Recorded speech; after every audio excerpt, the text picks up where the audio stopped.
বাইরে হাঁটতে গিয়েছিলাম, এসে অনেক গরম লাগছে, প্রায় মাগরিবের সময় হয়ে গিয়েছে। তো আমি অজু করে এসে এই যে চার্জার ফ্যানটা দিয়ে একটু বসেছি। আর আমার ময়নাটা ঘরে হচ্ছে টুকুস নাই দেখে আস্তে করে এসে আমার মাথার কাছে হাত দিয়ে ডাকতেছেন, কি ময়না, আর সাথে সাথে মাও করে আস্তে আস্তে আমার পাশে এরকম করে বসলো ময়নাটা। টুকুস থাকলে ওর ভাল লাগে না, তখন ও আমার কাছেও আসে না, হচ্ছে শুধুমাত্র খেয়ে রুম থেকে দৌড় দিয়ে পালিয়ে চলে যায়। এখন টুকুস নাই যে, ও সুন্দর করে হচ্ছে বসলো বিছানায় উঠে। ময়না, টুকুস থাকলে আর উঠতে ইচ্ছা করে না বিছানায়, তখন খুব রাগ লাগে।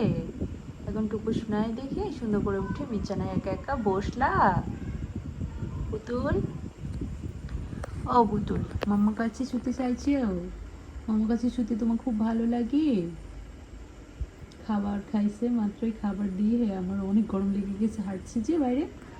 আর হচ্ছে ও দেখি এসে রুমের সামনে বসে আছে, বাইরে ঘুরু ঘুরু করছিল। আমি আসার পরে মা, ও এত লক্ষ্মী একটা বিড়াল, তো সোনামণি আমার খুব ভালো লাগে আমার, এই জন্য খুব আর কি ওর মধ্যে ডিসিপ্লিন। আমি রুমে ছিলাম না, হাঁটতে গেছি, ও বাইরে থেকে এসে আমার রুমের দরজার সামনে বসে আছে, আমাকে দেখেই মা মা মা। তো তখন খাবার মেখে দিলাম, সুন্দর করে খেলো, খেয়ে টেয়ে এখন সুন্দর করে শরীর পরিষ্কার করছে, তাই না মাম্মা? এই তো মুখটা দেখো সবাইকে, তোমার সুইট মাম্মা, এই সুইট মুখটা দেখো না। আচ্ছা পরে সাথে সাথে করো, আগে তো মুখটা দেখাও।